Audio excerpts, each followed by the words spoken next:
نحمده ونصلي ونسلم على رسوله الكريم أما بعد فقد قال الله تبارك وتعالى في القرآن المجيد والفرقان الحميد أعوذ بالله من الشيطان الرجيم بسم الله الرحمن الرحيم لقد جاءكم رسول من أنفسكم عزيز عليه ما عنتم حريص عليكم بالمؤمنين رؤوف رحيم صدق الله مولانا العظيم وصدق رسوله النبي الأمين الكريم ونحن على ذلك لمن الشاهدين والشاكرين والحمد لله رب العالمين. ایک مرتبہ درود شریف پڑھیں. اللہم صلی علی سیدنا نبینا مولانا محمد عدد ما فی علم اللہ صلاۃ دائمۃ بدوام ملک اللہ وعلی آلہ واصحابہ اجمعین. ایک مرتبہ عقیدت و محبت کے ساتھ درود شریف کا نذرانہ پیش کریں. اللہم صلی علی سیدنا نبینا مولانا محمد عدد ما فی علم اللہ صلاۃ دائمۃ بدوام ملک اللہ وعلی آلہ واصحابہ اجمعین. اللہ رب العزت کا شکر و احسان کہ اللہ رب العزت نے ہمیں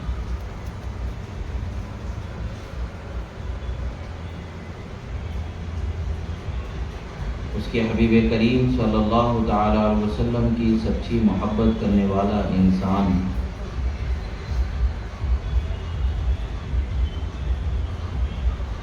بنا کر پیدا فرمایا. یہ اللہ کا احسان ہے.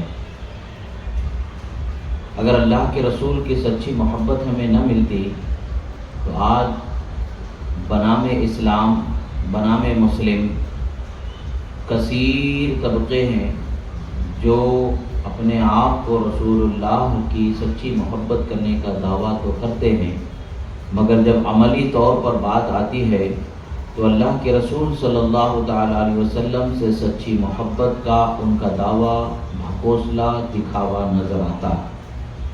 الحمدللہ ہم اہل سنت کے حق میں اللہ تعالیٰ نے یہ نعمت بخشی کہ اللہ کے رسول صلی اللہ علیہ وسلم کی سچی محبت عطا فرمائی ہے. اور یہ محبت دل میں کسی کو کسی چیز سے لگاؤ ہو جانے پر، کسی کا کسی سے ربط و ضبط ہو جانے پر، یا ایسے ہی کوئی اچھی بھلی چیز نظروں میں آ جانے سے، ایسے ہی انسانی خیال کی رو ہے جو بہہ گئی، ایسا مسئلہ نہیں ہے. الحمدللہ ہم قرآن و سنت کی روشنی میں، اللہ اور اس کے رسول کے فرمودات کی روشنی میں رسول اللہ سے محبت کرنے والے ہیں. اللہ نے جو ان کا مقام بلند بیان فرمایا اس مقام بلند کا ہم اعتراف و یقین کرنے والے ہیں، اس پر ایمان رکھنے والے ہیں. اور وہ مقام جو اللہ کے رسول صلی اللہ علیہ وسلم نے اپنی کلمات مبارکہ سے بیان فرمایا ہے، ان کلمات مبارکہ پر ہمارا ایمان و اقام ہے. حضرت علامہ قاضی ایاز علیہ رحمت و رضوان ارشاد فرماتے ہیں کہ لا خلاف انہ اکرم البشر و سید ولد آدم و افضل الخلق عند اللہ و اعلاہم درجۃ و اقربہم زلفا. آپ فرماتے ہیں کہ اس میں کوئی اختلاف ہی نہیں ہے، اس میں کوئی دو رائے نہیں ہے. یہ کھلی ہوئی ایسی روشن بات ہے کہ جس پر تمام اہل اسلام کا اتفاق ہے. وہ کیا بات ہے کہ اللہ کے رسول صلی اللہ تعالی علیہ وسلم تمام انسانوں میں سب سے عزت والے رسول ان کو بنایا. سب سے عزت والا انسان انہی کو اللہ نے بنایا ہے. اور تمام اولاد بنی آدم کا سردار اللہ تعالیٰ نے ان کو بنایا. تمام اولاد آدم بنی آدم کا سردار اللہ تعالیٰ نے رسول اللہ صلی اللہ علیہ وسلم ہی کو بنایا. اور اللہ کے نزدیک سب سے بہترین افضل ترین مخلوق رسول اللہ صلی اللہ علیہ وسلم کی ذات ہے. آپ سے بڑھ کر کے کسی کو اللہ نے رتبے والا بنایا ہی نہیں. اسی طریقے سے وہ اعلیٰ درجات فرمایا. تمام مخلوق میں اللہ تعالیٰ نے ہر ایک کا ایک الگ الگ درجہ رکھا ہے. اللہ نے کئی قسم کی مخلوقات پیدا فرمائے. ان میں سے عام جو ہم اور آپ جانتے ہیں انسان، فرشتے، جن وغیرہ، یہ ساری جو مخلوقات ہیں.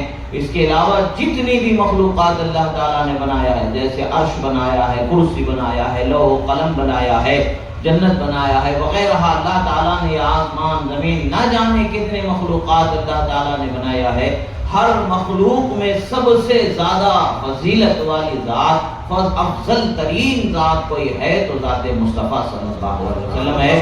اور سب سے بڑا درجہ اگر کسی کو دیا گیا ہے، کسی کو سب سے بڑا درجہ اگر اللہ نے عطا فرمایا ہے تو ذات مصطفیٰ صلی اللہ علیہ وسلم ہے. اور اس میں احادیث مبارکہ کو آپ روایت فرماتے ہیں شفا شریف میں کہ فرماتے ہیں کہ رسول اکرم صلی اللہ تعالی علیہ وسلم کا فرمان ہے کہ حضرت عبداللہ ابن عباس رضی اللہ تعالی عنہ سے روایت ہے قال رسول اللہ صلی اللہ تعالی علیہ وسلم ان اللہ قسم الخلق قسمین فجعلنی من خیرهم قسما فذلك قوله تعالی واصحاب الیمین واصحاب الشمال وانا من اصحاب الیمین وانا خیر اصحاب الیمین. سرکار صلی اللہ تعالی علیہ وسلم اپنی شان کو خود بیان فرما رہے ہیں. اور آج محفل میلاد میں ہوتا کیا ہے؟ رسول اللہ کی شان ہی تو بیان ہوتی ہے، کسی اور کی شان تو بیان نہیں ہوتی ہے. انسان کے ہاتھوں سے بنائے ہوئے پتھروں کے بتوں کی شان نہیں بیان کی جاتی ہے، بلکہ تمام کائنات کو پیدا کرنے والے خالق رب العالمین کا پیغام سنایا جاتا ہے. رب العالمین نے جو اپنے حبیب کو رحمت للعالمین بنایا ہے وہ رحمت للعالمین کی شان کو سنایا جاتا ہے. اور یہی وہ رحمت للعالمین ہے جن کے لیے تمام عالم کو خدا نے پیدا فرمایا. وہ جو نہ ہو تو کچھ نہ ہو، وہ جو نہ تھے تو کچھ نہ تھا، وہ جو نہ ہو تو کچھ نہ ہو. جان ہے وہ جہان کی، جان ہے تو جہان ہے.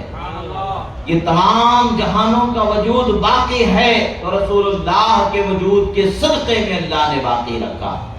اگر اللہ کے رسول کو پیدا کرنا مقصود ہی نہ ہوتا تو اللہ تبارک و تعالیٰ کسی کو آپ کی عظمت کو اجاگر کرنا مقصود ہی نہ ہوتا تو کسی کو پیدا ہی نہیں فرماتا. یہ سب کچھ ہے تو سرکار کے صدقے میں. اب سرکار خود فرما رہے ہیں کہ اللہ تعالیٰ نے مجھے کیسی شان والا بنایا. ہم اہل سنت رسول اللہ کی شان کو بیان کرنے میں زیادتی کرتے ہیں، غلو کرتے ہیں، ایسا نہیں ہے، بلکہ اللہ اور اس کے رسول کا جو فرمان ہے اس کی روشنی میں امت کے اکابر علماء، فضل والے، شان والے صحابہ و اہل بیت کے فرمودات کی روشنی میں اقوال کو بیان کیا جاتا. اپنی طرف سے کچھ نے جو اپنے من کو بھلا لگے اسے سنا دیا گیا، جو من کو اچھا نہیں لگا اسے چھپا دیا گیا. وہ طریقہ ہمارا نہیں ہے. جو ہے سو ہے، جو حق ہے ہمارے بولنے سے حق ہوگا، ہمارے چھپانے سے نہیں ہوگا، ایسا نہیں ہے. بلکہ حق تو وہ ہے کہ اپنے آپ میں اس کا حق ہونا ہی سب سے بڑی دلیل ہے. اور رسول اللہ کا شان، رسول اللہ کی شان اور آپ کا مرتبہ ہی ایسا ہے کہ آپ کی شان اور آپ کا مرتبہ اپنے آپ میں خود ایک دلیل ہے کہ دنیا کے سامنے روشن ہے. ان کے صدقے ہی میں اللہ نے سب کچھ بنایا. اب سرکار فرماتے ہیں، حضرت عبداللہ ابن عباس رضی اللہ تعالی عنہما روایت کرتے ہیں کہ روایت کیا ہے کہ اللہ تبارک و تعالی نے تمام مخلوق کو دو حصوں میں تقسیم فرمایا. ایک سیدھی طرف والے اور ایک بائیں طرف والے اللہ تعالیٰ نے پیدا فرمایا. دو حصوں میں ان کو تقسیم فرما دیا. اور پھر دو حصوں میں جنہیں تقسیم فرما دیا گیا ان میں سے سیدھے حصے میں اللہ نے مجھے رکھا اور سیدھے حصے میں سب سے بہترین مرتبہ اللہ نے مجھے عطا فرمایا. پھر یہ رسول اللہ کی شان خود رسول اللہ بیان فرما رہے ہیں کہ نہیں بیان فرما رہے ہیں؟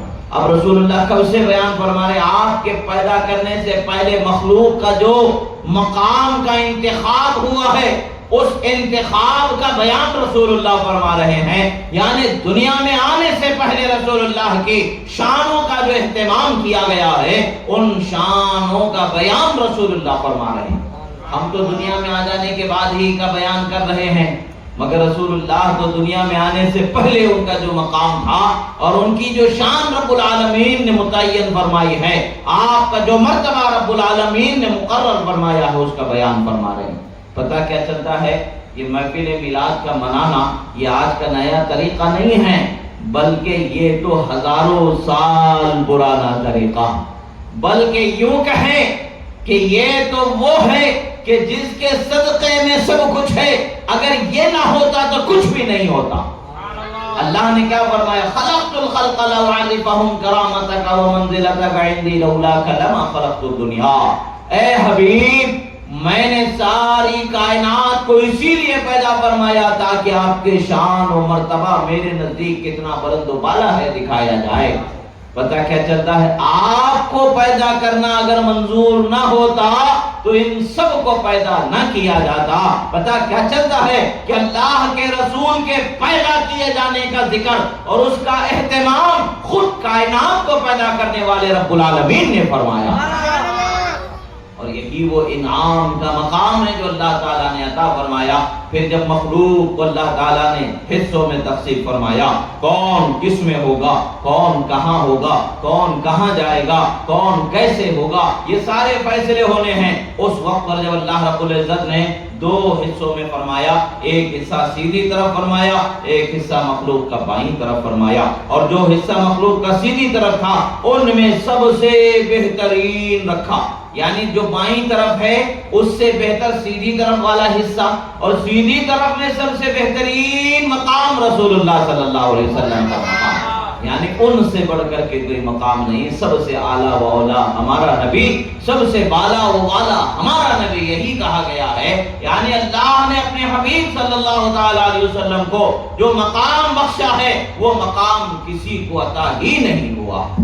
یہی علامہ قاضی عیاض علیہ رحمۃ و رضوان فرماتے ہیں، اعلیٰہم درجات، فرماتے ہیں اللہ نے تمام مخلوق میں سب سے اعلیٰ درجہ رسول اللہ کو عطا فرمایا۔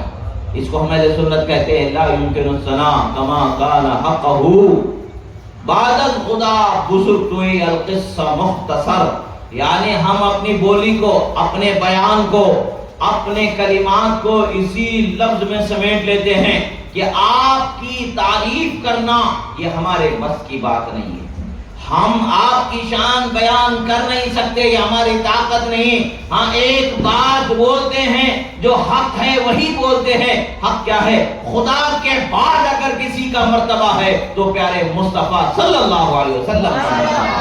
نعرہ تکبیر، اللہ اکبر، نعرہ تکبیر، اللہ اکبر، نعرہ رسالت، نعرہ رسالت،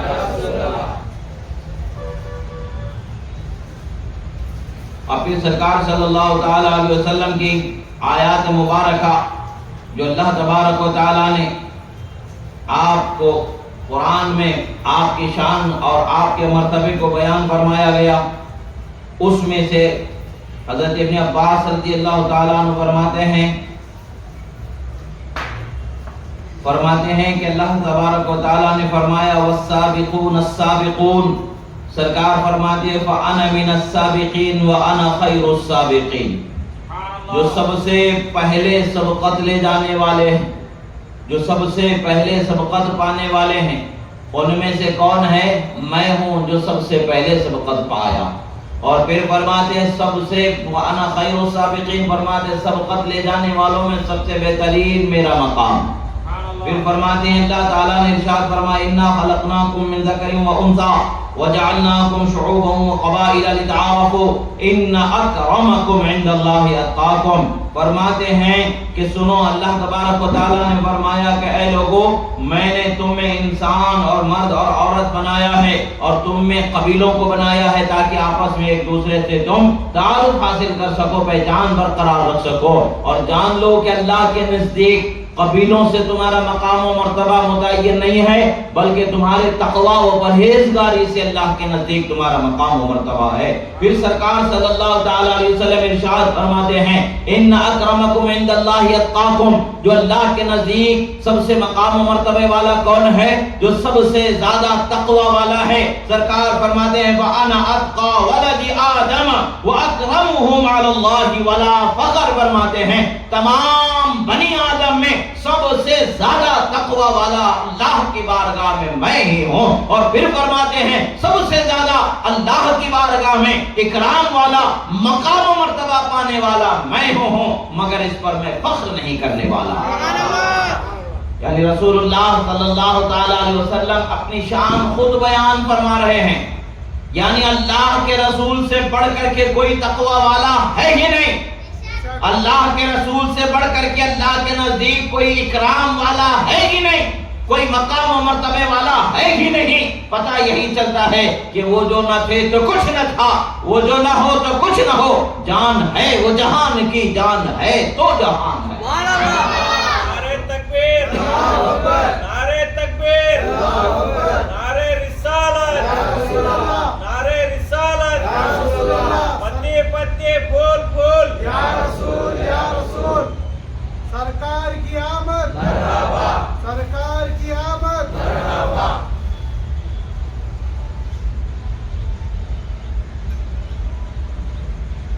اللہ کے رسول صلی اللہ تعالی علیہ وسلم کا ارشاد ہے. حضرت ابی سلمہ رضی اللہ تعالی عنہ اور حضرت ابو ہریرہ روایت فرماتے ہیں قالوا یا رسول اللہ صلی اللہ تعالی علیہ وسلم متى وجبت لك النبوة قال وآدم بین الروح والجسد. یعنی اے اللہ کے رسول صلی اللہ تعالی علیہ وسلم آپ ارشاد فرمائیں کہ آپ کو مقام نبوت سے کب سرفراز فرما دیا گیا تھا. رسول اللہ صلی اللہ تعالی علیہ وسلم ارشاد فرماتے ہیں کہ میں اس وقت پر بھی مقام نبوت پر سرفراز تھا جب آدم علیہ السلام کے جسم میں ابھی روح کو بھی نہیں ڈالا گیا تھا. یعنی آپ کی ذات کو اللہ تبارک و تعالی نے بعثت کے اعتبار سے آخر میں بھیجنا ہوا، مگر تخلیقی اعتبار سے آپ کے مقام و مرتبے کو اللہ تعالیٰ نے اس وقت پر بھی مقام نبوت سے سرفراز فرما رکھا جب حضرت آدم علیہ السلام کو بھی ابھی پیدا نہیں فرمایا گیا تھا. آدم علیہ السلام کا پیدا کیا جانا، آدم علیہ السلام کا ابھی جسم میں روح کے داخل کیے جانے سے پہلے رسول اللہ کا مقام نبوت سے سرفراز کیا جانا متعین. اور حضرت امام ترمذی نے اس حدیث مبارکہ کو روایت فرمایا اور یہ حدیث کو حدیث حسن صحیح غریب کے قول سے آپ نے مزین فرمایا. اللہ کے رسول صلی اللہ تعالی علیہ وسلم کی شان خود رسول اللہ بیان فرما رہے ہیں. آج ہم جو رسول اللہ کی شان کا بیان کرتے ہیں تو یہاں ہم اپنے دل کو لگائی کوئی بات دل کو لگی، دل کو سمجھ میں آنے والی، اپنے آپ کو اچھی لگنے والی بات نہیں، کوئی دل کی لگی کو بیان نہیں کیا جا رہا ہے، بلکہ وہی بات سنائی جا رہی ہے جو اللہ کے رسول نے فرمایا، وہی بات بتائی جا رہی ہے جو رب العالمین نے ارشاد فرمایا. یا تو قرآن ہوگا یا تو حدیث ہوگی، یا قرآن و حدیث کی روشنی میں جو تفہیم ائمہ صحابہ اہل بیت محدثین نے فرمائی ہوگی اس کو زبان پر لایا جائے گا.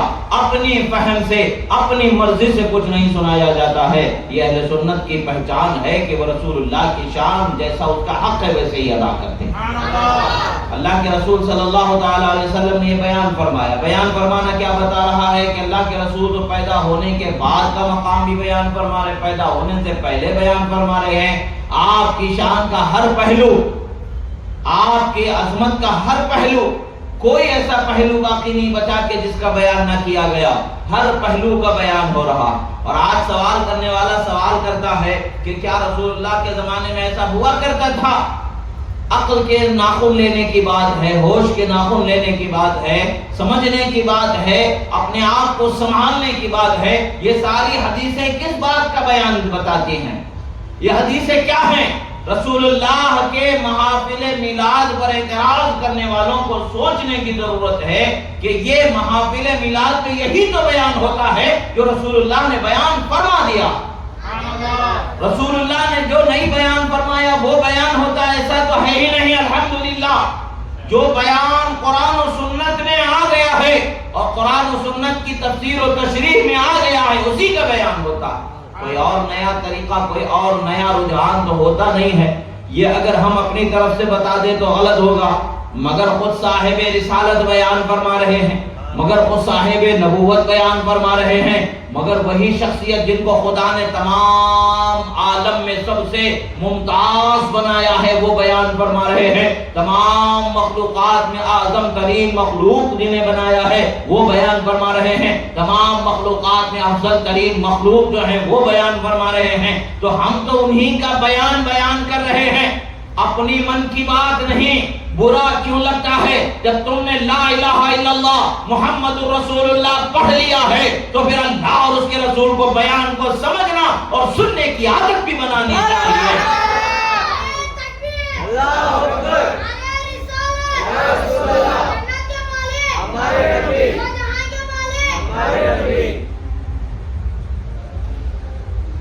اللہ کے رسول کی شان بیان کرنا سننا یا قسمت والوں کو ہی ملتا ہے۔ اب آپ دیکھیں گے ہمارا شہر ہو کوئی اور شہر ہو دنیا میں جہاں کہیں بھی ہو،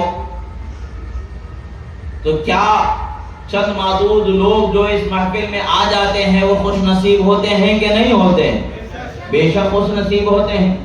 جب اللہ کے ولیوں کا ذکر کیا جاتا ہے تو خدا کی رحمتیں آسمان سے اترتی ہیں۔ عام ولی کی 1400 سال بعد کا بھی کوئی ولی ہوگا، اس کا بھی ذکر کریں گے تو خدا کی رحمت اترتی ہے۔ اچھا ولی کب بنایا جائے گا؟ جو رسول اللہ پر ایمان لانا والا ہوگا وہی ولایت کا حقدار ہوگا۔ جو رسول اللہ پر دین کو اللہ نے اتارا اس دین کا علم حاصل کرنے والا، خواہ وہ کسب ہو یا وہب ہو، اللہ اور اس کے رسول کی اتباع کرنے والا ہی ولی ہوتا ہے۔ اللہ اور اس کے رسول کی نافرمانی کرنے والا کبھی ولی نہیں ہو سکتا ہے۔ نمازوں کی پابندی کرنے والا ہی وہی ولی ہو سکتا ہے، اور نمازوں کی فرضیت کا انکار کرنے والا کافر ہو جاتا ہے۔ نمازوں کا اہتمام نہیں کرنے والا گنہگار فاسق ہو جاتا ہے، اور فاسق اللہ کا ولی نہیں بنتا ہے۔ اللہ کا ولی وہی بنتا ہے جو اللہ کے احکام پر پابندی کرنے والا ہے، جو حلال و حرام کی تمیز رکھنے والا ہے، فرض و واجب کی تمیز رکھنے والا ہے، اور اس پر اپنی طاقت پر عمل کرنے والا ہے، وہی اللہ کا ولی بنایا جاتا ہے۔ ڈھکوسلا کرنے والے، ولایت کی نام لے کر کے اپنے شعبدوں کو دکھانے والوں کا کوئی عطا پتہ نہیں ہوتا ہے۔ جو واقعی میں اللہ کا ولی ہوتا ہے وہ اللہ کے احکام کا پابند ہوتا ہے، اللہ کے رسول کی شریعت کا پابند ہوتا ہے، اور اس کا ذکر کیا جاتا ہے تو اللہ تعالی رحمتوں کا نزول فرما دیتا ہے۔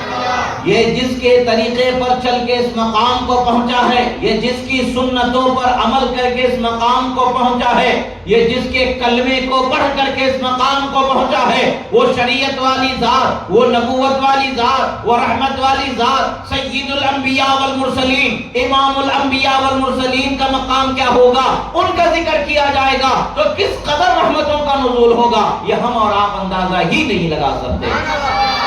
کسی کی نظروں کو خدا نے روشن کر دیا ہے تو ہو سکتا ہے کہ وہ ولایت کے ذکر پر اترنے والی رحمتوں کا مشاہدہ کر لے اور اس مشاہدے سے ایک اندازہ قائم کر لے، مگر رحمت للعالمین کے ذکر پر اترنے والی رحمتوں کا نہ انسانی عقل اندازہ لگا سکتی ہے، نہ انسانی نظر اس کا احاطہ کر سکتی ہے۔ پتہ یہی چلتا ہے کہ اللہ تعالیٰ نے جو کچھ بھی نازل کرنا ہے وہ اپنے حبیب کے صدقے ہی میں ہمیں عطا فرمانا ہے۔ نعرہ تکبیر، نعرہ تکبیر، نعرہ رسالت، نعرہ رسالت۔ حضرت واصلہ ابن اسقا رضی اللہ تعالی عنہ بیان فرماتے ہیں کہ قال رسول اللہ صلی اللہ تعالی علیہ وسلم ان اللہ اصطفى من ولد ابراہیم اسماعیل واصطفى من ولد اسماعیل بنی کنانہ واصطفى من بنی کنانہ قریش واصطفى من قریش بنی ہاشم واصطفانی من بنی ہاشم۔ اللہ کے رسول صلی اللہ تعالی علیہ وسلم ارشاد فرما رہے، بیان فرما رہے، لوگوں سنو، اللہ تبارک و تعالی نے برگزیدہ مقام کسی کو عطا فرمانا ہوتا ہے، یعنی بلندی کا مقام جو عطا کیا جانا، وہ بلندی کا مقام عطا کیا جاتا ہے تو کسی کو برگزیدہ بنا دیا جاتا ہے، یعنی چن لیا جاتا، دوسروں میں سے چن کر کے ان کا انتخاب کر لیا جاتا ہے۔ تو وہ انتخاب کیسے ہوتا ہے؟ آپ فرماتے ہیں اللہ تبارک و تعالیٰ نے ابراہیم علیہ السلام کی اولاد میں حضرت اسماعیل علیہ السلام کو برگزیدہ بنایا، یعنی چنا ہوا مقام جو خاص مقام ہے وہ مقام عطا فرمایا گیا، باوجود اس کے کہ حضرت اسحاق علیہ نبینا علیہ السلام بھی اللہ کے پیغمبر ہیں، مگر ان میں حضرت اسماعیل علیہ السلام کو انتخاب کیے جانا، اس کے بعد آگے انشاءاللہ عرض کروں گا، حضرت اسماعیل علیہ السلام کا انتخاب کیا گیا۔ اب حضرت اسماعیل علیہ السلام کا انتخاب کرنے کے بعد حضرت اسماعیل علیہ السلام کی اولاد میں بنی کنانہ کا انتخاب فرمایا۔ ان کو برگزیدگی عطا فرمائی. اور پھر وصطفانا من بنی کنانہ قریش، بنی کنانہ میں اللہ نے قریش قبیلے کو برگزیدہ بنایا. پھر قریش قبیلے میں اللہ تعالیٰ نے بنو ہاشم کو برگزیدہ فرمایا. اب پتہ سوچنے کی بات ہے کہ آخر حضرت ابراہیم علیہ السلام کے دونوں شہزادے، ایک اسحاق علیہ السلام، ایک اسماعیل علی نبینا وعلیہ السلام ہیں، وہ بھی پیغمبر ہیں، وہ بھی پیغمبر ہیں. ان کو حضرت اسماعیل علیہ السلام کو برگزیدہ بنانے کا مقام کیا ہے؟ مطلب کیا ہے؟ وجہ کیا ہے؟ وہ وجہ خاص کیا ہے کہ انہیں دوسروں سے ممتاز رکھا گیا. پھر ان کی اولاد میں جو قبیلے ہوئے انہیں ان میں بنی کنانہ کا انتخاب خاص رکھا گیا. پھر بنی کنانہ سے قریش کا انتخاب خاص رکھا گیا. قریش میں بنی ہاشم کا انتخاب خاص رکھا گیا. آپ سوچنے کی ہے، بات سوچنے کی ہے، سمجھنے کی ہے. یہ انتخاب رب ذوالجلال ہر زمانے میں جو ہوتا رہا ہے اس کی وجہ کیا ہے؟ وہ وجہ یہی ہے کہ ذات مصطفیٰ کا انتخاب کر لیا.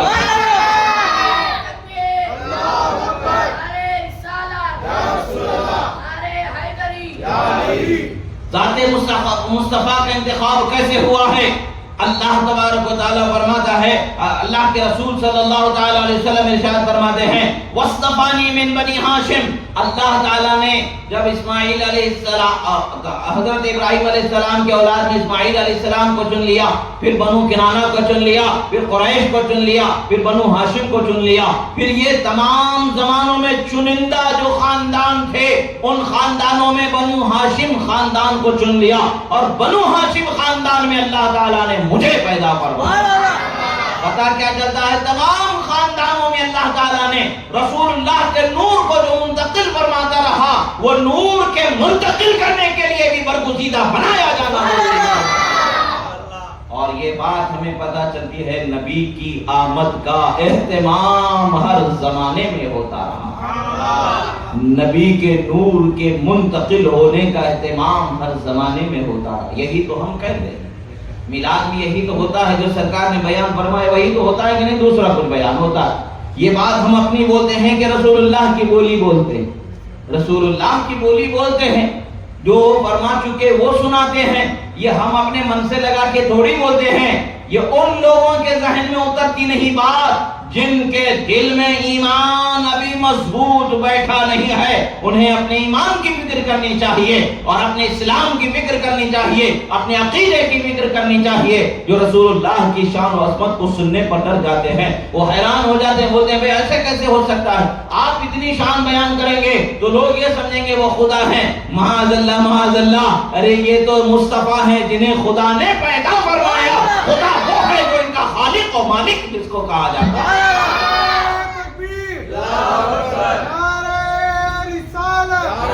سرکار کی آمد، سرکار کی آمد. اب یہاں پر پھر اللہ کے رسول صلی اللہ تعالی علیہ وسلم کا یہ مقام و مرتبہ جو بیان کیا گیا ہے، یہ مقام و مرتبہ بیان کیا جانا، یہ ہمارا اور آپ کا کوئی ارادہ، کوئی خواہش، کوئی مرضی اس میں ہے؟ کسی کی نہیں ہے. اللہ کے رسول صلی اللہ تعالی علیہ وسلم کے شان تو اللہ کے رسول صلی اللہ علیہ وسلم ہی جانیں گے یا پھر ان کا خالق جانے گا. اللہ کے رسول صلی اللہ علیہ وسلم فرماتے ہیں لا یعرف حقیقتی الا ربی، میری حقیقت کو میرے رب کے سوا کوئی جان ہی نہیں سکتا ہے. آپ فرماتے ہیں حضرات صحابہ اکرام میں حضرت حسان ابن ثابت رضی اللہ تعالی عنہ، حضرت حسان ابن ثابت رضی اللہ تعالی عنہ کی شان کیا ہے؟ آپ رسول اللہ صلی اللہ علیہ وسلم کی تعریف بیان فرمایا کرتے تھے اشعار کی صورت میں. آپ کے لیے مسجد نبوی میں ممبر لگایا جاتا تھا. سرکار خود تشریف فرما ہوتے تھے اور ممبر پر حضرت حسان کھڑے ہو جاتے تھے اور سرکار کی نعت سنایا کرتے تھے. ہم بھی محفل میلاد میں نعت سنتے ہیں کہ نہیں سنتے ہیں؟ اور نعت پڑھنے والے کو اسٹیج پر یعنی ممبر پر ٹھہرا کرتے ہیں کہ نہیں ٹھہرا کرتے؟ تو پتہ کیا چلتا ہے؟ ہم بھی سنت رسول پر عمل کرنے والے ہیں. تو میلاد کل کا کل جو ہے یہ محافلیں، یہ سنت ہے، شریعت کا ایک اہم حصہ ہے. یہ شریعت میں نئی پیدا کی ہوئی چیز بدعت نہیں ہے. بلکہ شریعت کا ایک ایسا حصہ ہے کہ جس سے انکار کوئی اسلام والا کر ہی نہیں سکتا، کوئی ایمان والا اس سے انکار کر ہی نہیں سکتا ہے۔ جو کافر ہے وہ کہہ سکتا ہے کہ وہ نہیں ہے، ہم تو رسول اللہ کو پیدا ہونے والا مانتے ہیں۔ اس سے ہم یہ بیان کرتے ہیں کہ خدا کسی سے پیدا نہیں ہوا، رسول کو خدا نے پیدا فرمایا، یعنی رسول ہر شان والے ہو کر کے بھی خدا نہیں ہو سکتے، خدا وہی ہے جو ان کو پیدا کرنے والا۔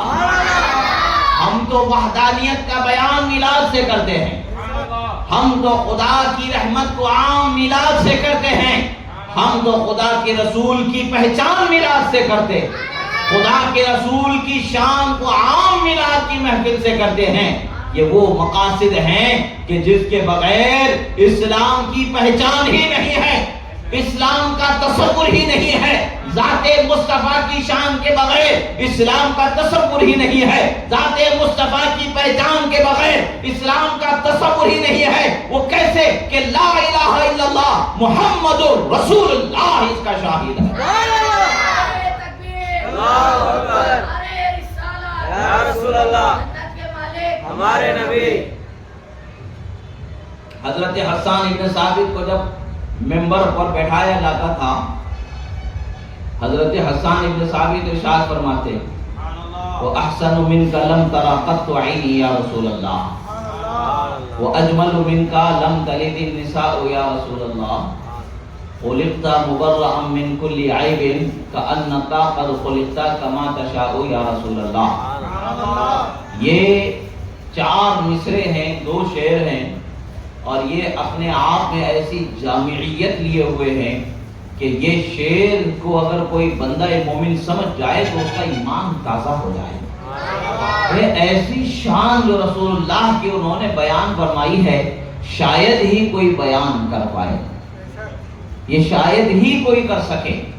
جو کوئی بھی کرے گا تو ان کے اس شان کے بیان کو سن کے اس سے اثر لے کر کے اس کے اثر میں ہی بعد والوں کے بیان ہوں گے، مگر وہ زمانہ مصطفیٰ میں یہ وہ اکیلے ایسے شخص ہیں جنہوں نے اپنے ذہن و فکر کی وہ محبتوں کو آپ کے دل میں ان کی جو عظمتیں ہیں رسول اللہ کی، ان عظمتوں کو الفاظ کی لڑی میں پرو کر کے اشعار بنا کر کے سنا دیے، اور قیامت تک یہ اشعار ان کے گونجتے رہیں گے، اس لیے کہ انہوں نے جو یہ اشعار کہے ہیں وہ دنیا کی غرض کے لیے نہیں کہے، خدا کی رضا کے لیے انہوں نے کہے۔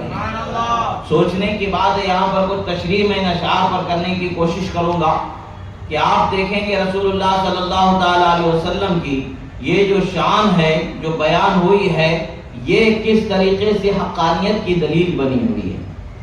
حضرت حسان ابن ثابت فرماتے ہیں کہ وَأَحْسَنُ مِنْكَ لَمْ تَرَ قَطُّ عَيْنِي یا رسول اللہ، آپ سے زیادہ حسین میری آنکھوں نے کسی کو دیکھا ہی نہیں۔ اب حضرت حسان نے کہہ دیا میری آنکھوں نے کسی کو دیکھا ہی نہیں، پھر اس کے بعد نے فرمایا یہ نہ دیکھنا کیسے ہوا، میں نے دیکھا ہی نہیں ہے تو نہ دیکھنے کی وجہ کیا ہے؟ آپ فرماتے ہیں وَأَجْمَلُ مِنْكَ لَمْ تَلِدِ النِّسَاءُ، یعنی اے اللہ کے رسول آپ سے زیادہ حسین و جمیل کسی ماں کی کوکھ سے کوئی بچہ پیدا ہی نہیں ہوا۔ اب یہ بیان حضرت حسان ابن ثابت کا ہے، سنایا کہاں جا رہا ہے؟ مسجد نبوی میں۔ کہاں تشریف فرما ہے؟ منبر رسول پر۔ سننے والے کون ہیں؟ خود رسول اور صحابہ جلوہ فرما ہیں۔ اب اس میں رسول اللہ کے پیدا ہونے کا ذکر ہے کہ نہیں ہے؟ سب سے انوکھے انداز میں پیدا کیے جانے کا ذکر ہے کہ نہیں ہے؟ سب سے نرالے انداز میں پیدا کیے جانے کا ذکر ہے کہ نہیں ہے؟ اگر یہ رسول اللہ کے پیدا کیے جانے کے ذکر کرنا بدعت ہوتا، حرام ہوتا، ناجائز ہوتا، تو پھر رسول اللہ کے زمانے میں اس کا وجود کیسے؟ یہ رسول اللہ کے زمانے میں پایا گیا کہ نہیں پایا گیا؟ جب رسول اللہ صلی اللہ تعالی علیہ وسلم کے زمانے میں یہ پایا جا رہا ہے، رسول اللہ صلی اللہ تعالی علیہ وسلم کے زمانے میں اس کا بیان ہو رہا ہے، تو یہ ہمیں کیا پتہ دیتا ہے؟ یہ ہمیں یہی پتہ دیتا ہے کہ اللہ کے رسول صلی اللہ تعالی علیہ وسلم کی شان کو اللہ تبارک و تعالی نے بہت ہی بلند و بالا بنایا۔ وہ جس کی سمجھ میں جس طریقے سے بات آ جاتی ہے اسی طریقے سے وہ اپنے الفاظ سے اس بات کو پیش فرما دیتا ہے.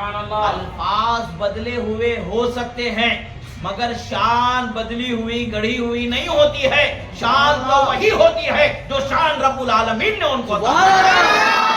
نعرہ تکبیر، نعرہ رسالت، نعرہ رسالت، سرکار کی آمد، دلدار کی آمد. الفاظ بدلے ہوئے ہونے سے ہر زمانے میں مثال کے طور پر یہاں ہم اردو میں بیان کر رہے ہیں کہ اردو میں بولنے سے سرکار کی شان کے کم زیادہ ہونے کی کوئی دلیل نہیں ہے. اور اردو میں بولنا اپنی طرف سے بولے جانے کی دلیل نہیں ہے. ہم نے یہ نیا کام شروع کر لیا ایسا نہیں ہے، بلکہ آج جتنے پیغام سنانے والے جو دین کا لٹریچر عام کر رہے ہیں، جو بر صغیر کے اندر جو زبان عام طور پر بولی جاتی ہے اردو زبان میں جسے عام کیا جا رہا ہے، یہ اردو زبان میں تبلیغ دین کی کرنا خود بھی تو بدعت ہے. یہ بھی تو نیا کام ہے. اردو زبان کی عمر ہی کتنی ہے؟ 300-400 سال ہی اس کی عمر ہے. 400 سال لگ بھگ اس کی عمر لے سکتے، اس سے زیادہ پرانی زبان نہیں ہے. یہ کئی زبانوں سے مکس ہو کر کے نکلی ہوئی ایک زبان ہے. عربی زبان، فارسی زبان، سنسکرت ہو گئی، ترکی ہو گئی، اس کے علاوہ کثیر زبانوں سے ملی ہوئی ایک جدید زبان ہے جو وجود میں آئی ہے. 300-400 سال سے یہ زبان وجود میں آ گئی تو آج یہ ہماری مادری زبان بن گئی ہے کہ ہماری مادری زبان اردو ہو گئی ہے. ورنہ تو یہ زبان کا وجود ہی نہیں تھا 300-400 سال پہلے. اس کا وجود ہی نہیں تھا. یا تو عربی تھی یا تو فارسی تھی سب سے قدیم زبان. اس کے ساتھ ساتھ پھر سنسکرت کی زبان کا بھی کچھ اثر آیا، ترکی زبان کا بھی کچھ اثر آیا، دیگر زبانوں کا بھی کچھ اثر آیا، تو یہ ایک زبان بن گئی تو آج ایک زبان کا وجود ہے. تو پھر اس زبان میں دین کی تبلیغ کرنا بھی تو ناجائز و حرام ہوگا.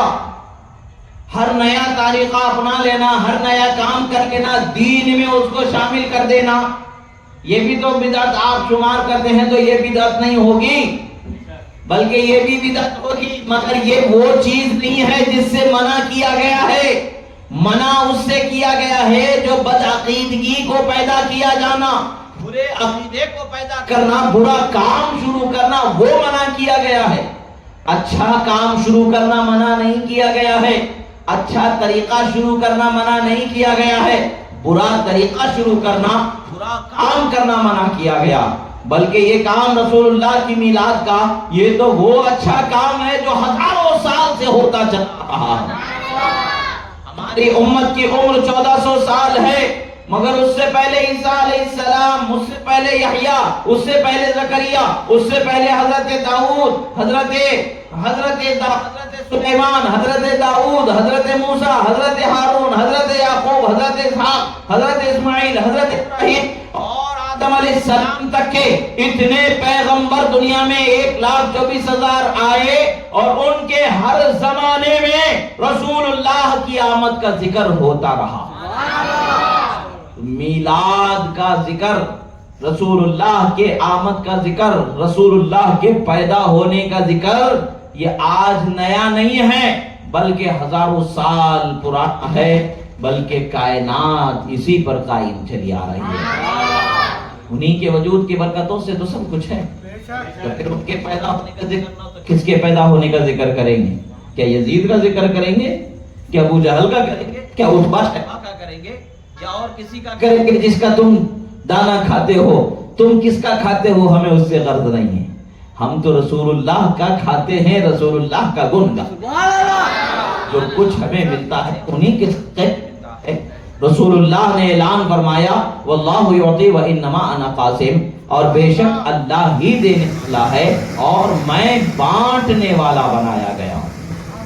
اللہ ہی دینے والا، دینے والا کوئی اور نہیں ہے. دیتا اللہ ہی ہے، بانٹتے اللہ کے رسول ہیں. دیتا اللہ ہی ہے، بانٹتے اللہ کے رسول ہیں. جب ہم ان کے بانٹنے سے ہمیں کچھ ملتا ہے تو ان کا ذکر نہ کریں تو کس کا ذکر کریں گے؟ انہی کا ذکر کریں گے. ایسے ہی حضرت حسان ابن ثابت نے فرمایا کہ آپ سے زیادہ حسین میری آنکھوں نے کسی کو نہیں دیکھا. اب عمر کے لحاظ سے دیکھا جائے تو حضرت حسان ابن ثابت رضی اللہ تعالیٰ عنہ کی عمر کتنی ہے؟ رسول اللہ صلی اللہ تعالیٰ علیہ وسلم کے دنیا میں تشریف لانے سے تقریباً 5 یا 6 سال پہلے حضرت حسان ابن ثابت پیدا ہو گئے. سرکار کے دنیا میں تشریف لانے سے پہلے 5 یا 6 سال پہلے حضرت حسان ابن ثابت پیدا ہو گئے. اب کوئی کہنے والا کہہ سکتا ہے بھائی حسان ابن ثابت کے سوال پر کوئی کہہ سکتا ہے کہ بھائی یہ انہوں نے دیکھا ہی کتنا ہوگا؟ حضرت حسان ابن ثابت نے دیکھا ہی کیا ہے؟ مان لو اگر 63 سالہ زندگی سرکار کی ہے تو 63 سالہ زندگی میں 5 سال ان کے اور بڑھا دیتے ہیں تو 68 سالہ زندگی ان کی ہوئی. تو یہ 68 سالہ زندگی میں انہوں نے دیکھا ہی کیا ہے دنیا کو جو یہ کہہ گئے ہیں؟ انہوں نے غلو کر دیا ہے، زیادتی کر دی. خدا کی قسم صحابہ زیادتی کرنے والے نہیں ہوتے ہیں. اللہ کے رسول صلی اللہ تعالیٰ علیہ وسلم کی شان کے بیان کرنے میں کسی قسم کی زیادتی وہ ہرگز نہیں کرنے والے. وہ وہی بیان کرتے ہیں جو خدا و رسول کے بیان سے ظاہر ہوتا. کلام انہوں نے اپنا بنا دیا، مفہوم قرآن و سنت ہی کا انہوں نے پیش فرما دیا. کلام اپنا ہے، شعر اپنا ہے، اس شعر کا معنی اپنا نہیں ہے بلکہ اللہ اس کے رسول کے فرمان ہی کا معنی انہوں نے بیان فرمایا ہے. اپنے طور پر نیا لے کر کے معنی نہیں لائے ہیں. معنی وہی ہے، شعر اپنا ہے، بات وہی ہے، زبان اپنی ہے، پرانا وہی معاملہ ہے. اللہ کا ہی اعلان و فرمان ہے، اس کے رسول کا ہی اعلان و فرمان ہے، مگر زبان حضرت حسان ابن ثابت کی انتخاب ہو گئی. اللہ کے رسول صلی اللہ تعالیٰ علیہ وسلم جب بھی حضرت حسان ابن ثابت رضی اللہ تعالیٰ عنہ کو منبر پر سرکار کی تاریخ بیان کرنے کے لیے ذمہ داری سناتے تھے، ذمہ داری عطا فرماتے تھے، آپ کو منقبت سنانے کے لیے یا اللہ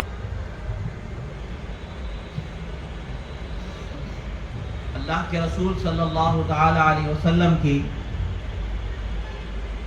شان کو جس نے بھی بیان کیا ہے وہ اللہ اور اس کے رسول کے فرمان کی روشنی میں ہی بیان کیا. اپنے طرف سے کچھ بیان نہیں کیا گیا. جو کچھ بھی بیان ہوا ہے وہ اللہ اور اس کے رسول کی مدد سے اور غیبی تائید سے، غیبی نصرت سے، غیبی فکر عطا کیے جانے ہی سے یہ کچھ ہوا. رسول اللہ صلی اللہ تعالی علیہ وسلم حضرت حسان ابن ثابت کو جب بھی ممبر پر ٹھہرا کرتے تھے، آپ کو کھڑے ہو کر کے نعت پڑھنے کا حکم دیا جاتا تھا. سرکار ان کے حق میں دعا فرماتے تھے، اللہم ایدہ بروح القدس. اے اللہ حضرت جبرائیل امین کے ذریعے ان کی مدد فرما. سرکار دعا کس کے لیے کر رہے ہیں؟ حضرت حسان ابن ثابت کے لیے. اور کس سے مدد دلائی جا رہی ہے؟ حضرت جبرائیل امین کے ذریعے مدد دلائی جا رہی ہے. اور مدد کرنے والا کون ہے؟ اللہ. مدد ان تک کے پہنچانے کا جو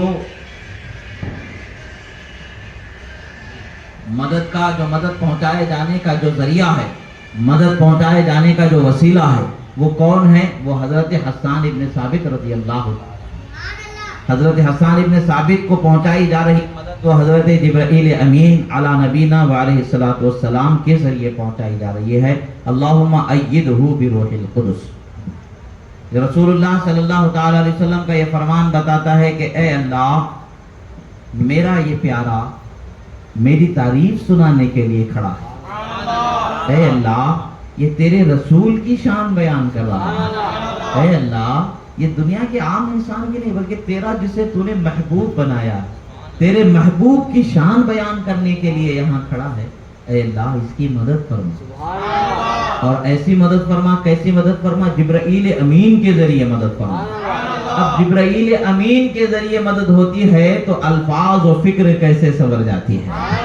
جبرائیل امین کی مدد ہوئی تبھی ان کی الفاظ و فکر ایسے سنبھلی کہ آپ نے فرمایا کہ وَأَحْسَنُ مِنْكَ لَمْ تَرَ قَطُّ عَيْنِي یا رسول اللہ. یعنی اے اللہ کے رسول آپ سے زیادہ حسین و جمیل میری آنکھوں نے کسی کو نہیں دیکھا، کسی ماں نے کسی کو جنا ہی نہیں ہے. اب یہ بات کیسی ہے؟ یہ بات کو سمجھنے کی ضرورت ہے. آنکھ تو بظاہر حضرت حسان ابن ثابت کے ہیں مگر ان کو مدد جبرائیل امین کے ذریعے پہنچی ہے.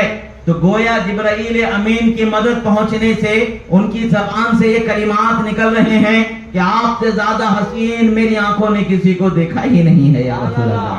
کوئی کہنے والا کہہ سکتا ہے کہ حسان ابن ثابت آپ نے کسی کو دیکھا ہی نہیں ہے، زمانہ حضرت آدم کا بھی گزرا، حضرت نوح کا، حضرت ابراہیم کا، حضرت موسیٰ کا، حضرت یحییٰ کا اور عیسیٰ علیہ السلام کا زمانہ گزرا، آپ نے دیکھا ہی نہیں ہے کسی کو، آپ کا دعویٰ کیسے؟ تو جواب میں ہم کہیں گے کہ زبان حضرت حسان کی ہے اور نگاہیں حضرت حسان کی ہے، مفہوم کی جو مدد، جو مفہوم کی فکر انہیں مل رہی ہے وہ حضرت جبرائیل کی مدد سے مل رہی ہے۔ گویا کہ حضرت حسان حضرت جبرائیل کی آنکھوں دیکھا حال بیان فرما رہے ہیں۔ حضرت حسان کا شعر ہے اور نگاہوں کا دیکھنا حضرت جبرائیل امین کا بیان ہے۔ نعرہ تکبیر، نعرہ رسالت، نعرہ رسالت۔ دیکھا حضرت جبرائیل امین نے حضرت آدم کو بھی ہے، حضرت شیس و نوح کو بھی ہے، حضرت ہود و ادریس کو بھی ہے، حضرت شعیب کو بھی ہے، حضرت ہود کو بھی ہے، حضرت یعقوب کو بھی ہے، اور حضرت موسیٰ و حضرت ہارون و حضرت سلیمان و حضرت داؤد و حضرت یحییٰ و حضرت زکریا و حضرت عیسیٰ، اور تمام پیغمبر جو اللہ نے بھیجا ہے ہر پیغمبر کو ضرور انہوں نے دیکھا ہے، اس لیے کہ ہر پیغمبر تک وحی لے جانے والی ذات حضرت جبرائیل امین ہی کے تھی۔ گویا کہ حضرت جبرائیل امین بیان فرما رہے ہیں کہ اے سننے والوں سنو، رسول اللہ سے زیادہ عظمت والا، آپ سے زیادہ مقام والا، آپ سے زیادہ حسن و جمال کا مرکز، حسن و جمال کا منبع کسی کو نہیں بنایا گیا۔ اگرچہ حضرت یوسف علیہ السلام پوری دنیا میں اپنے حسن میں مشہور ہیں، مگر ان کا حسن بھی رسول اللہ کے حسن کا ایک حصہ ہے جو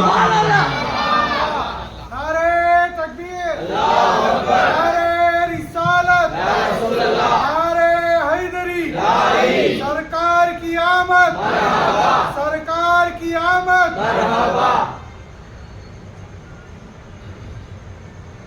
حضرت بی بی عائشہ صدیقہ رضی اللہ تعالی عنہ بیان فرماتی ہیں کہ حضرت جبرائیل امین کی حدیث روایت فرماتی ہیں۔ حضرت جبرائیل امین کی حدیث روایت کیا ہے؟ وہ روایت کیا فرماتی ہیں؟ اس حدیث کو جو ہے امام حیثمی نے مجمع الزوائد میں بھی ذکر کیا ہے، اور امام طبرانی نے بھی اس کو جو ہے الاوسط میں ذکر فرمایا۔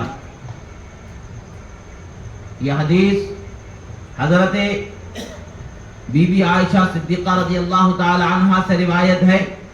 وہ روایت کیا ہے؟ آپ فرماتی ہیں کہ رسول اللہ نے ارشاد فرمایا، کیا فرمایا؟ حضرت جبرائیل امین آئے، اتانی جبرائیل فقال قلبت مشارق الارض ومغاربها فلم ارى رجلا افضل من محمد ولم ارى بني اب افضل من بني ہاشم۔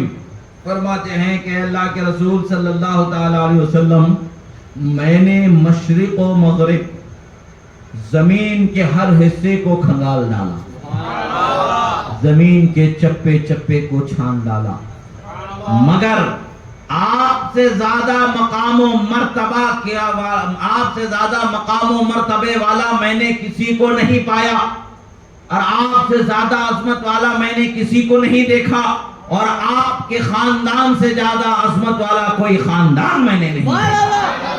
تو یہ فرمان کیا بتاتا ہے کہ حضرت جبرائیل کی مدد ان کو ہو گئی، تو ان کی زبان سے نکلا، گویا کہ بتا رہے ہیں لوگوں کلام میں سنا رہا ہوں، دیکھنا جبرائیل امین کا بتا رہا ہوں۔ وہ کیا دیکھنا ہے؟ زمین و آسمان کے مشرق و مغرب کو کھنگال ڈالا گیا ہے، مصطفیٰ کے جیسا کسی کو نہیں پڑا۔ اسی کو اعلیٰ حضرت امام اہل سنت نے فرمایا، یہی بولے سدرہ والے چمنے جہاں کے تھالے، سبھی میں نے چھان ڈالے تیرے پائے کا نہ پایا، تجھے یک نے یک بنایا کوئی تم سا کون آیا، کوئی تم سا کون آیا۔ اور کہا شاعر نے کہ ہزاروں جبریل الجھے ہیں گرد منزل، نہ جانے کتنا اونچا ہے کاشانہ محمد کا صلی اللہ تعالی علیہ وسلم۔ اس حدیث مبارکہ سے پتہ کیا چلتا ہے کہ ہم جتنی بھی شان بیان کرتے ہیں وہ شان ہے تبھی بیان ہوتی ہے، ورنہ نہیں ہو سکتی ہے۔ پھر حضرت حسان ابن ثابت نے فرمایا خلقت مبرأ من کل عیب، اے اللہ کے رسول آپ ہر عیب سے پاکیزہ بنا کر کے پیدا کیے گئے. آپ کی شان ایسا ہے کہ کوئی کمی، کوئی خرابی، کوئی عیب، کوئی نقص ہے ہی نہیں. کأنک قد خلقت کما تشاء یا رسول اللہ، گویا کہ آپ ایسے پیدا ہوئے ہیں جیسا آپ چاہتے تھے ویسے آپ کو پیدا فرما دیا. یعنی پتہ اس سے چلتا ہے کہ اللہ تعالیٰ نے رسول اللہ کو ان کی چاہت کے مطابق پیدا فرمایا.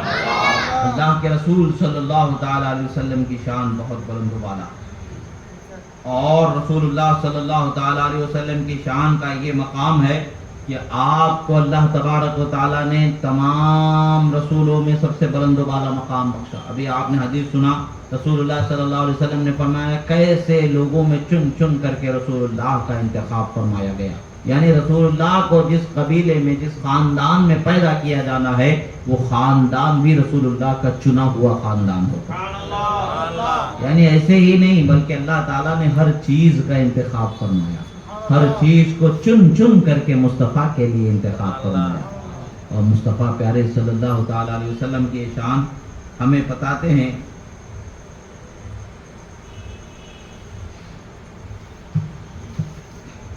احادیث مبارکہ ہمارے سامنے ہیں کہ رسول اللہ صلی اللہ تعالیٰ علیہ وسلم کا مقام و مرتبہ کس قدر بلند و بالا رب تعالیٰ نے رکھا.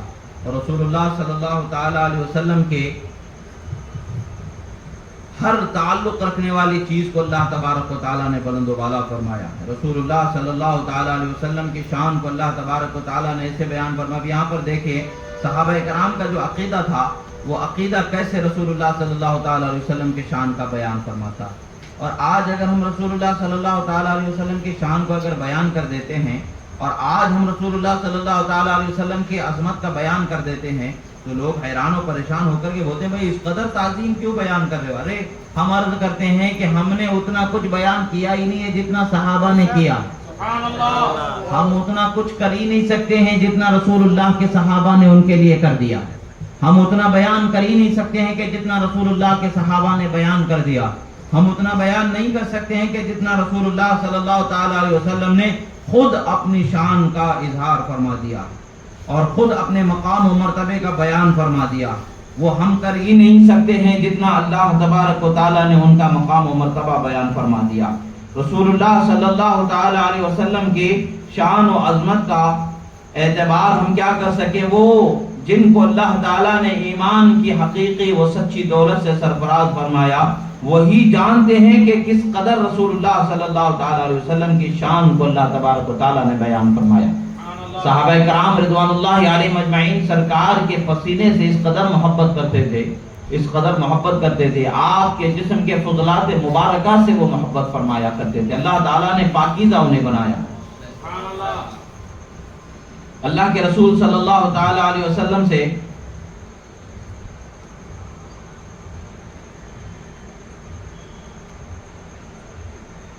حضرت رسول اللہ صلی اللہ تعالیٰ علیہ وسلم کی ذات سے برکت لینے والا، آپ کے پسینے سے برکت لینے والا واقعہ. حضرت ام سلیم رضی اللہ تعالیٰ عنہ، ان کے گھر میں رسول اللہ صلی اللہ تعالیٰ علیہ وسلم نے آرام فرمایا. دیکھیں حدیث کیا ہے، نام رسول اللہ صلی اللہ تعالیٰ علیہ وسلم فی دار انس علی نطع فعرق فجاءت امه بقارورة تجمع فيها عرقه فسألها رسول اللہ صلی اللہ تعالی علیہ وسلم عن ذلك فقالت نجعله في طيبنا وهو من اطيب الطيب. رسول اللہ صلی اللہ تعالی علیہ وسلم کی بارگاہ میں حضرت ام سلیم رضی اللہ تعالی عنہ حاضر ہوتی ہیں، اور حاضر ہونے کے بعد میں رسول اللہ صلی اللہ تعالی علیہ وسلم کا معمول تھا کہ آپ اکثر کہیں تشریف لے جاتے تو کبھی آپ آرام کرنا چاہتے تو ان کے گھر میں آپ آرام فرما لیا کرتے. اکثر حضرت انس رضی اللہ تعالی عنہ کے گھر میں آپ آرام فرمایا کرتے تھے. حضرت ام سلیم رضی اللہ تعالی عنہ آپ کی والدہ ہیں. آپ حضرت انس کے گھر میں آرام فرما رہے ہیں، آپ بستر پر لیٹے ہوئے ہیں کہ آپ کے بدن سے پسینہ نکل رہا. جیسے ہی حضرت ام سلیم باہر گئی ہوئی تھی، وہ آئیں اور انہوں نے دیکھا کہ حضرت رسول اللہ صلی اللہ تعالیٰ علیہ وسلم کے جسد مبارک سے پسینہ نکل رہا ہے. تو آپ رضی اللہ تعالیٰ عنہ نے ایک شیشی اٹھا کر کے لائیں، شیشی اٹھا کر کے لائیں، اور شیشی اٹھا کر لانے کے بعد میں آپ نے اس شیشی میں رسول اللہ کے پسینے کو جمع کرنا شروع کیا. سرکار جاگ گئے. فرمایا کہ کیا کر رہی ہو؟ آپ نے عرض کیا یا رسول اللہ آپ کے پسینے کو میں شیشی میں جمع کر رہی ہوں اور اس کو میں اپنے بچوں کو لگاؤں. بچوں کو خوشبو سے جو سجایا جاتا ہے، عطر جو لگائی جاتی ہے، اس عطر میں ملا کے میرے بچوں کو لگاؤں. وہ فرماتی ہیں کہ فی طیبنا، ہم ایک روایت میں نجعلہ برکتاً لصبیاننا، کہ رسول اللہ صلی اللہ تعالی علیہ وسلم سے وہ عرض کرتی ہیں کہ ہم اسے برکت کے طور پر اپنے بچوں کو لگایا کریں. اللہ کے رسول صلی اللہ، مسلم شریف کی حدیث ہے، اللہ کے رسول صلی اللہ تعالی علیہ وسلم نے فرمایا قال اصبتی، فرمایا سرکار نے کہ تم نے درست کیا، صحیح کیا، ٹھیک کیا. سرکار نے یہ نہیں فرمایا کہ تم نے شرک کیا. اب کوئی پوچھنے والا کہہ سکتا ہے، پوچھ سکتا ہے تو کون سی آیت میں رسول اللہ کے پسینے کو جمع کرنے کا ذکر ہے؟ بتاؤ. اللہ نے فرمایا کہ میرے رسول کے جسم سے جو پسینہ نکل جائے اسے شیشی میں جمع کر لو اور اپنے بچوں کو لگا لو یا اپنے عطر میں ملا لو. ہے کوئی آیت سنا سکتا ہے؟ نہیں سنا سکتا. وہ صحابہ کو بھی معلوم ہے، ان کو یہ بھی معلوم ہے کہ قرآن میں اس سے منع نہیں کیا گیا ہے. قرآن میں رسول اللہ کی شان کرنے والے کو بشان بیان کیا گیا ہے اور ان کی شان بجا لانے والے کو، تعظیم کرنے والے کو، محبت کرنے والے کو محبوب رکھا ہے. رسول اللہ کی عزت کرنے والا، اللہ کی بارگاہ میں عزت پانے والا، رسول اللہ سے محبت کرنے والا، اللہ کی بارگاہ میں محبت اور رضا پانے والا، وہ جانتے ہیں قرآن کا فرمان کیا ہے، وہ خوب جانتے ہیں شرک کیا ہے، حرام کیا ہے، حلال کیا ہے، ناجائز کیا ہے، وحدانیت کیا ہے، رسالت کیا ہے، خوب جانتے. بھلا صحابہ سے ہٹ کر کے ہم تک کے یہ دین پہنچا ہے؟ ہم تک کے یہ دین پہنچانے والے کون ہیں؟ صحابہ و اہل بیت کی ہیں نا. ان کے بغیر یہ دین ہم تک کے پہنچا ہے؟ نہیں پہنچا ہے. اہل بیت کی صحابہ ہی ہیں. ایک خصوصی، ایک امتیازی ان کے ساتھ ایک اضافی فضل یہ ہے کہ وہ اہل بیت رسول بھی ہیں. اہل بیت بھی صحابہ میں ہیں، یعنی کل صحابہ جب کہا جائے مراد اس میں اہل بیت بھی شامل ہوتے ہیں. جب خاص ذکر کیا جاتا ہے تو اہل بیت کو خاص طور سے الگ ذکر کیا جاتا. تمام صحابہ نے یعنی اہل بیت و دیگر اہل بیت سب نے مل کر کے ہی تو ہم تک کے دین پہنچایا ہے. اگر کربلا میں امام حسین شہید نہ ہوئے ہوتے تو نہ جانے دین کتنا بدل گیا ہوتا. یزید کس قدر بدل دیتا ہمیں اس کا اندازہ نہیں، مگر امام حسین نے شہید ہو کر کے دین کو بچا لیا. ایسے ہی صحابہ نے بدر و حنین کے موقع پر، احد کے موقع پر نہ جانے کتنی شہادتوں کو پیش کیا گیا کہ دین ہم تک کے سلامت پہنچا. یہ صحابہ کی قربانیاں ہیں، اہل بیت کی قربانیاں ہیں جو دین ہم تک کے سلامت پہنچا. اب آپ سوچنے کی بات ہے، سوچے، غور کرنے کی بات ہے، سمجھنے کی بات ہے کہ صحابی سے بڑھ کر کے کوئی شرک کو سمجھ سکتا ہے؟ نہیں سمجھ سکتا. صحابی حضرت ام سلیم رضی اللہ تعالی عنہا رسول اللہ کے پسینے کو جمع فرما رہی ہیں اور رسول اللہ صلی اللہ تعالی علیہ وسلم انہیں حرام نہیں کر رہے. شرک نہیں کرنا، یعنی تم میرے پسینے سے برکت کیسے لے رہے ہو؟ ہم کہتے ہیں کہ رسول اللہ کی چادر سے برکت مل جاتی ہے، رسول اللہ کی نسبت سے برکت مل جاتی ہے. تو یہ ہم نے عقیدہ سیکھا کہاں سے ہے؟ ہم نے صحابہ سے یہ برکت لینا سیکھا ہے. صحابہ کا جو عقیدہ ہے وہی ہمارا عقیدہ ہے. یہ نہ جانے کہاں سے پیدا ہو چکے ہیں، ان کے عقیدے کو کہاں سے انہوں نے بنا لیا، ہمیں اس کا پتہ نہیں. اللہ کے رسول نے ان کو جو فرمایا اصبتی فرمایا، مسلم شریف کے حدیث کے الفاظ، یعنی آپ نے صحیح کیا. یہ نہیں فرمایا کہ تم نے شرک کیا. برکت میرے پسینے سے تم کیسا لے رہی ہو؟ برکت دینے والا تو اللہ ہے، میرے پسینے سے برکت لینا شرک ہو گیا، یہ نہیں فرمایا. بلکہ میرے پسینے سے برکت لینا بھی صحیح ہے، اس لیے کہ خدا نے مجھ کو برکت والا بنا کر کے اور میرے جسم کے ہر حصے کو برکت والا بنایا. سرکار کے جسم سے جس کی نسبت ہو جائے وہ برکت والا. اور سرکار کے صحابہ کرام نے اس کو جو کیسے کیا، حضرت ام سلیم نے اس کو جمع کیا.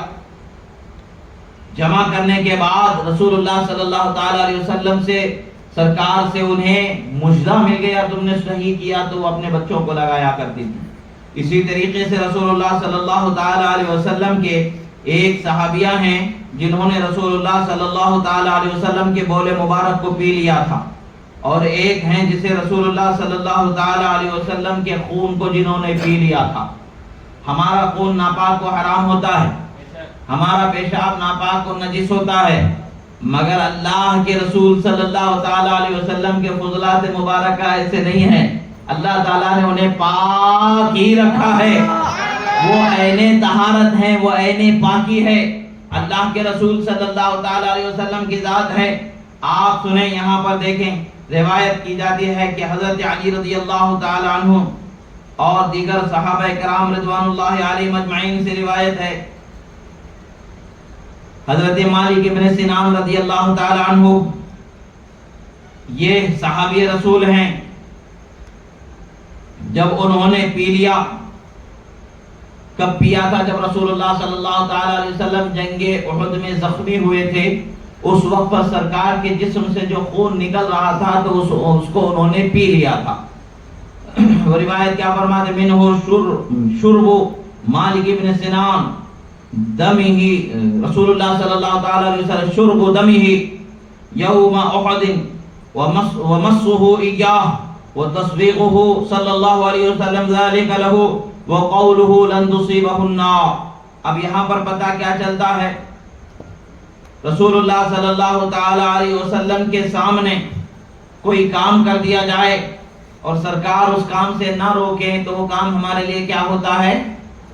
جائز ہو جاتا ہے، اس کا کرنا درست ہوتا ہے، وہ غلط اور گناہ نہیں ہوتا ہے۔ بات کیا ہے؟ احد کے میدان میں رسول اللہ صلی اللہ علیہ وسلم زخمی ہوئے اور سرکار کے خون کو پی لیا گیا۔ یہ اپنے جیسا بشر کہنے والے سمجھیں اپنا خون نہیں پی سکتے، حرام ہے، نہیں پیا جا سکتا۔ جانور کو ذبح اسی لیے کیا جاتا ہے کہ ناپاک خون بہہ کر کے نکل جائے۔ خون ناپاک ہے، اس کو پینا، ناپاک چیز کو پینا کیا ہوتا ہے؟ حرام ہوتا ہے۔ جو پاک چیز ہوتی ہے اسی کو پیا جاتا ہے، ناپاک چیز کو پیا جاتا ہے؟ نہیں پیا جاتا ہے۔ شریعت کا یہ قاعدہ ہے، ضابطہ ہے، رگوں میں دوڑنے والا خون جو ہے یہ ناپاک ہوتا ہے۔ اب یہاں پر دیکھیں، یوم احد کے دن رسول اللہ صلی اللہ تعالی علیہ وسلم کے زخم کو منہ لگا کر کے چوسنا اور اس خون کو پی جانا، حضرت مالک ابن سنان نے یہ عمل کیا۔ رسول اللہ صلی اللہ تعالی علیہ وسلم نے ان کو اس کام سے نہیں روکا۔ رسول اللہ صلی اللہ تعالی علیہ وسلم نے ان کے لیے اس کام کو کرنے کی اجازت عطا فرما دی، اور پھر سرکار صلی اللہ تعالی علیہ وسلم نے یہ نہیں فرمایا جاؤ منہ دھو کر کے آؤ، جاؤ کلی کر کے آؤ، غلطی ہو گئی تم سے، جاؤ جلدی جا کر کے کلی کر کے آؤ۔ نہیں فرمایا رسول اللہ صلی اللہ علیہ وسلم نے، بلکہ رسول اللہ صلی اللہ تعالی علیہ وسلم نے فرمایا بڑے ہوشیار ہو، یعنی بڑے چالاک ہو، جہنم سے بچنے والا آسان سا نسخہ تم نے پا لیا۔ سرکار فرماتے ہیں کہ لن تصیبہ النار، ہرگز ہرگز مالک ابن سنان کو جہنم کی آگ جلا ہی نہیں سکتی ہے، اس لیے کہ اس نے میرے خون کو اپنے پیٹ میں اتار لیا۔